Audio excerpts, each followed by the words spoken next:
Hello, good morning. এটা আমার first mini blog. সকাল সকাল ঘুম থেকে উঠে রান্না করে চলে এসেছি। আর ওদিকে তোমাদের দাদা ভাই আজকে সকাল সকাল স্নান করে পুজোটা দিয়ে নিচ্ছে। ও পুজো দিয়ে তারপর যাবে বাজার করতে। ওকে বলেছিলাম বাজার থেকে আসার সময় মাংস নিয়ে আসতে, কারণ ভীষণ বৃষ্টি হচ্ছিল, মাংস খেতে ইচ্ছে করছে। আর ওদিকে তোমাদের দাদা ভাই কী করেছে, 2 রকমের মাছ, ইলিশ মাছ আর রুই মাছ নিয়ে এসেছে।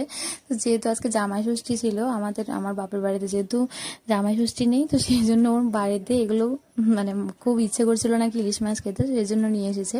আর ওদিকে দেখো কালকে অনেক রকমের রান্না ছিল, ডাল ছিল, আলু ভর্তা ছিল, আর রাতে যেহেতু বৃষ্টি হয়েছিল কালকে খিচুড়ি রান্না করেছিলাম, ওইটাও ছিল। আর ওদিকে দেখো বাবান আর তোমাদের দাদা ভাই লুডো খেলতে বসে পড়েছে। টিফিনটাও খায়নি, দুধ রেখে দিয়েছে, দুধটাও খায়নি। তো তারপর দুপুরবেলায় বাবানকে স্নান টান করিয়ে খাইয়ে দাইয়ে এখন তবলাটা নিয়ে বসেছি।